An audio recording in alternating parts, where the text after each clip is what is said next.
Alrighty, well, good evening, everybody. It is 10:28, and it is the evening of November the 21st in the year of our Lord 2025. Rocky and I partook of a beautiful Christmas dinner feast type deal with turkey and potatoes and turnip and carrots and corn and everything. It was quite stuffing. It was really good. My cat lady and her husband go to these dinners, and they always bring me back a doggy bag, I guess you could say, a nice meal. They bring me back a nice meal whenever they go, which is very kind of them. So we had that. I shared my turkey with Rocky. These videos will be uploaded sometime tomorrow. Um, yeah, so we did that. That was all right. Um, but what I want to talk about though is something that I've been wondering about, and it's got me baffled. And I honestly, I don't understand it, and I'll tell you what it is. It's the Universal Basic Income, the UBI. You want to bring that in Canada. Now, you would think a guy like me would be in favor of something like that.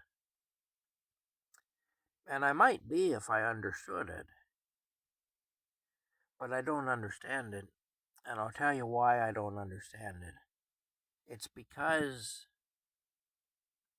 look, I understand the idea of handing the money out. That half of it I get, that you give everybody a certain amount of money. They're talking about $2,000 being the amount, maybe a little less, maybe a little more. I don't know, but you give everybody in the country who wants it $2,000. Okay, that I understand. What I don't understand is where's the money going to come from? Because basically, then we're paying people to not be productive, which is completely the opposite of capitalism. So we can't have a capitalist system if we're going to be doing that, because that's not capitalism. That's a different thing entirely. Um, Here's the thing: we can print more money in order to pay the people their $2,000 per month stipend. We can print more money. We can, but if we do that, we create more inflation. So suddenly that $2,000 loses its spending power. So the $2,000 doesn't go as far as $2,000 used to, because $2,000 isn't worth what $2,000 used to be worth. So prices go up, cost of living goes up. Suddenly that $2,000 basic income isn't enough to survive on. So what do? Do you raise it to $3,000 and print even more money and create even more inflation and drive the price of everything up even more, drive the cost of living up even more, and then you can turn around and have to raise it again because it's still not enough. You got to go up again. Then you got to print more money. See, it's just a vicious circle you get into of causing the cost of living to go up, raising the basic income, causing the cost of living to go up, printing more money, creating more inflation, causing the cost of living to go up even more, raising the basic income again to compensate for that, printing more money to pay it out, creating more inflation. You know where I'm going with this. It's a vicious circle. It's a self-perpetuating thing. And where does that end? That won't work, obviously. The other option would be to tax the hell out of the people who are working. The problem with that is the people who are working are already having the hell taxed out of them.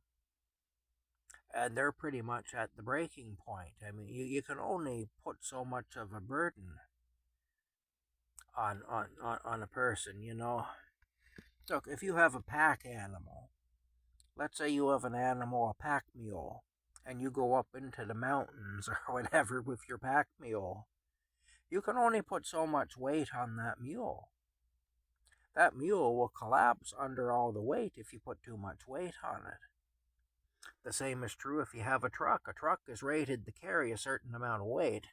Now, most trucks can carry more weight than they're rated to carry. They purposely basically underestimate what they can carry because they know that people are going to push it. So they purposely do that. But the thing is, at some point, that truck will reach its limit, where you got such a load on there that the truck can't handle it, and things start breaking. The frame starts twisting. Suspension parts and braking parts start to fail, and tires start to fail, and so on. You can only put so much weight in a truck before you're going to have big problems, before that truck is going to break. Well, you can only burden the taxpayer with so much before the taxpayer starts to break. So here's the thing. We're at the saturation point now with the taxpayer. The taxpayer can't afford to pay anymore. The taxpayer is struggling paying what he's already paying. So you can't further burden the taxpayer. And the thing is, the taxpayer too, he's going to look at it and say, well, shit, why should I work? Joe next door there gets the basic income and he's living the life of Riley. And I'm over here working my ass off and sweating and everything, and struggling and dealing with all kinds of crap. And I'm paying for him to live the way he's living. Why don't I quit my job and get the basic income too? I'll probably have more money in my pocket than I've got now. And I won't have to go to work. I can sleep in. I can, pursue my hobbies. I can be retired, basically. Well, I'm still young enough to enjoy being retired. You see, so the workforce then is going to shrink because you disincentivize people to work. And so what happens then is people stop working. So now you got more people collecting the basic income and fewer people paying into the tax base, to keep it going. Because you're going to lose a certain number of workers, as they're going to be, seduced by the universal basic income, basically, and they're going to just say, well, I guess I'm retired. I'm going to have a good time. I'm just going to let the powers that be look after me. So see, this is what happens. So, like I say, I don't know for the life of me how this thing is supposed to work. It doesn't make any sense to me. Now, it could be because I'm stupid. It could be not because I'm stupid, but just because I'm not knowledgeable in this particular area when it comes to economics. I'm not a knowledgeable person. That could be what it is.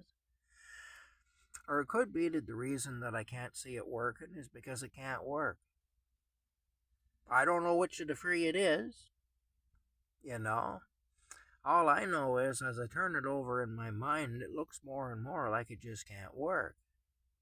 And so, I acknowledge I may be wrong. Maybe it can work. Maybe I'm missing a big part of the picture. But I really don't see it. Based on what little I know, I don't see it. Common sense is telling me that it can't work. It's all well and good to write those checks, but who's going to pay them? Where's the money going to come from? Look, I can write everybody who watches this video a check. You put your name and your mailing information in the comments, I'll send you a check. But please don't cash those checks because I don't have enough money in the bank to honor those checks. So please don't cash them. You know what I'm saying? So I understand the whole concept of sending out a check. But I honestly don't know how it's supposed to work. Where's the money to honor the check supposed to come from? I've got a checkbook here. I can write checks, I can write dozens of checks. I've got enough checks I can write dozens of them. But I don't have the money in the bank to honor them. If anybody cashes them, I don't have the money in the bank to honor that. So, they'll bounce. If I send you a check, it'll bounce because I don't have the money I'll write you a check for $100,000. Just don't cash it. That's all. Because if you do, it's going to bounce. And this is what I'm saying. It's like, seems to me the government wants to write a check, but the money isn't there. Like I say, the tax base is getting smaller and smaller, and they're overburdened as it is. We got out of control inflation already because of all the money that was printed during the whole COVID fiasco.